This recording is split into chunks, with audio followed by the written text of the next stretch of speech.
Muy buenas y bienvenidos a mi canal. Hablemos de básquet, hablemos de baloncesto en estado puro, de baloncesto en situaciones tácticas. Me lo habéis pedido y en el vídeo de hoy voy a tratar de echaros una mano.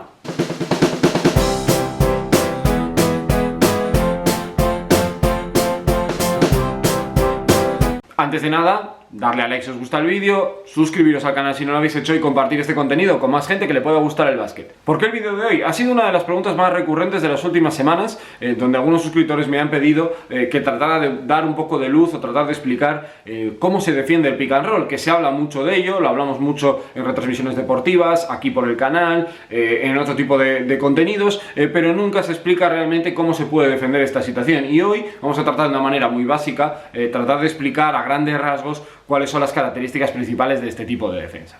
Es cierto que el pick and roll ahora mismo no es que sea importante, sino es que es la jugada más utilizada en el baloncesto. ¿Por qué? Porque asocia dos y más jugadores, que ahora entraremos más en esa situación, y porque sobre todo favorece mucho la creatividad del jugador, tanto del que tiene el balón como el que bloquea y continúa, ya sea en la situación de pick and roll, que es hacia abajo, o pick and pop, que es hacia afuera para buscar un tiro estéril. Ya veis que voy a repetir mucho lo de pick and roll o bloqueo directo, pero es que el vídeo de hoy va de esto, absolutamente.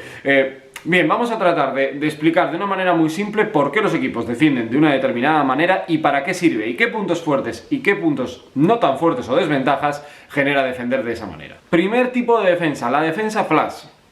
¿Qué implica? Ahí vemos un jugador con balón, un defensor, otro jugador y otro defensor. Bien, cuando llega este bloqueo, el objetivo de esta defensa es que este jugador pase por encima, ¿sí? Y que el defensor que está aquí, borramos la situación y la volvemos a poner de nuevo, que el jugador que está defendiendo al bloqueador sea capaz de echar una mano y ayudar y cortar la trayectoria hacia aquí. Es decir, que sea capaz de aguantarle y darle 2 segundos para que el jugador que tenía al hombre de balón sea capaz de recuperar y llegar. ¿Qué es una de las normas habituales en este tipo de jugadas? Que si esta situación de pick and roll hay un bloqueo muy duro y una grandísima continuación y este jugador ataca muy rápido, tú cambies y se genera aquí un mismatch, se genera un cambio para tratar de evitar este problema. Bien, ya habéis visto que esto parece más fácil de lo que parece, pero esconde muchas incógnitas. ¿Qué es lo que sucede cuando hay un bloqueo, se juega y hay un pick and roll? Que los jugadores del lado contrario, es decir, este defensor que debería estar aquí, ¿sí?, deberá hacer una ayuda para tratar de defender aquí. Y este jugador pequeño, en caso de quedarse enganchado, tendrá que rotar a la esquina. Si hay un cambio y se quedan jugador grande con jugador pequeño. Bien, decía que es más complejo de lo que parece. Esta situación sobre todo favorece o impide que el jugador que tiene balón pueda tener un tiro cómodo en estas posiciones, ¿sí?, que podrían generar un tiro muy fácil. Claro, aquí hay un peligro y hay un factor que hay que tener muy en cuenta. ¿Cómo de bueno es el pívot que bloquea? ¿Por qué? Porque si esta continuación, cuando se está jugando esta situación de pick and roll, es muy rápida hacia abajo, seguramente obligue o a un cambio con el pequeño que vaya abajo, según normas del entrenador, o obligue directamente a una ayuda de un tercero que estará aquí abajo y la rotación tendrá que ser de este jugador grande que irá aquí y este hombre que llegará aquí. ¿Sí? Aquí es donde llega el meollo de la cuestión y donde llegan las dudas y las decisiones tácticas de los jugadores, del entrenador, que marca unas pautas y tácticamente de cómo poder gestionar este tipo de ayudas, porque ya lo habéis visto, a poco de que estos dos jugadores sean bastante buenos o sean buenos en la lectura de juego, se ha generado una desventaja.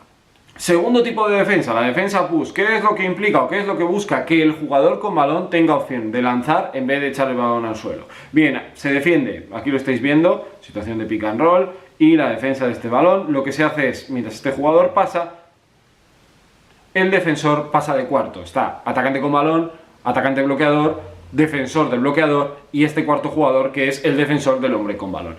Siempre queda el peligro de pasar y hacer push a un jugador que tenga un buen tiro y ahí te puede anotar porque va a tener unos cuantos segundos para poder lanzar, pero ¿cuál es la ventaja? Que si ese jugador no es un gran tirador, te va a dar tiempo a llegar a posiciones como esta y poder defender situaciones de 1 contra 1 sin ningún problema.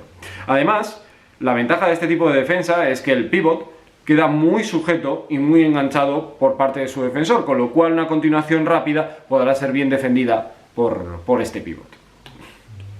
Ya os digo que son combinaciones muy rápidas sin tener muy en cuenta al tercer, cuarto jugador que ya hemos comentado antes, el tipo de ayuda que puede llegar. Siguiente situación defensiva, con un cambio. Esta es la más habitual sobre todo en NBA y en los últimos segundos en las posesiones en el baloncesto europeo.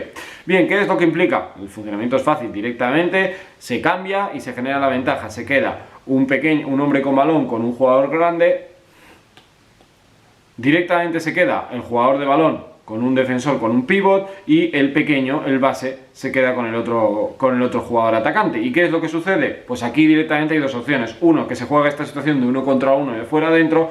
Dos, que el pivot continúe con el base acompañando y traten de intentar triangular para meterle el balón dentro. Y a partir de aquí es donde el sistema de ayudas tiene que llegar. Por eso es tan importante, y muchas veces en estos vídeos hablamos, ¿no?, de jugadores que ocupen varias posiciones sobre la cancha, que los aleros y los ala pivot sean prácticamente iguales. El caso, pues, de equipos como CSK, que no tienen ningún problema en cambiar el 5 con el 1, porque si tú eres capaz de defender, sobre todo cuando un jugador grande se te mete aquí abajo y tú eres capaz de defenderlo con cualquier jugador, es muy difícil que te puedan hacer daño. Y en caso de que no seas capaz de hacerlo, que tengas un jugador que le cueste algo más, tener un buen sistema de ayudas que te ayude a gestionar este tipo de defensas, ¿no?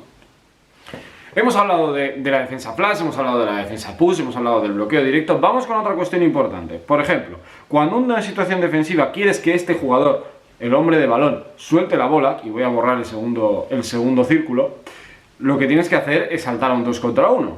Por ejemplo, cuando él pasa, el pivot y el base saltan los dos de manera muy agresiva al 2 contra 1. ¿Para qué? Para tratar de negar cualquier situación de pase que pueda tener, ¿sí?, a estas posiciones, a estas posiciones, a estas posiciones, o que él incluso pudiera dar unos pasos atrás y echar el balón al suelo y poder atacar.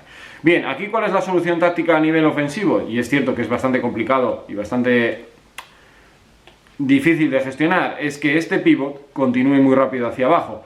Que este alero y este alero, cuando hay un hombre con balón aquí y está viendo una defensa, ya lo estáis viendo, de 2 contra 1, sean capaces de subir, buscar este pase de seguridad y atacar directamente la ventaja, porque aquí recordemos que haría 2 jugadores y quedarían 1, 2 y 3 para jugar contra 4, y ahí hay una ventaja.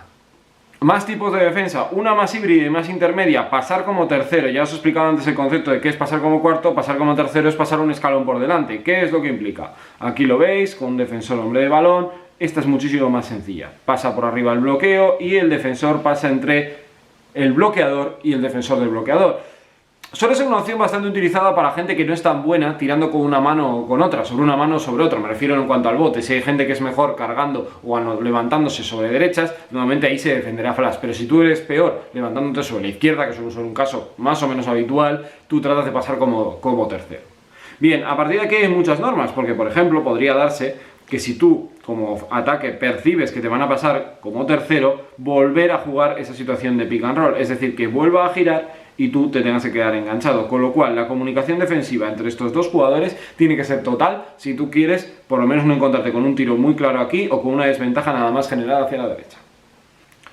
Y la última forma que vamos a tratar en el día de hoy de defender un bloqueo directo es la defensa del bloqueo directo dando el fondo. Y explico rápidamente cómo es ese tipo de defensa. ¿Y qué es lo que consiste? Bueno, pues consiste en negar directamente ese bloqueo y obligarle a ir hacia el fondo. Esto normalmente lo utilizan equipos que tienen jugadores muy grandes en estas posiciones o que quieren encerrar en estas posiciones del campo a sus equipos, a sus rivales. Y lo vamos a poner un ejemplo muy claro. El equipo que mejor lo hacía era el Partizan de Belgrado de la época de Pekovic y de Zlatko Brains, que enviaba directamente a los pequeños contra estos jugadores. También lo podía hacer Estrella Roja junto a Boran Marjanovic o este tipo de equipos que tienen un grandísimo intimidador. ¿Por qué? Porque lo que genera es que tú encuentres un camino más o menos liberado hacia el aro, pero te acabes encontrando con un grandísimo jugador que no te va a permitir por lo menos hacer una bandeja muy clara, y lo único que puede concederte es un tiro de media distancia, que es un mal menor en el baloncesto actual.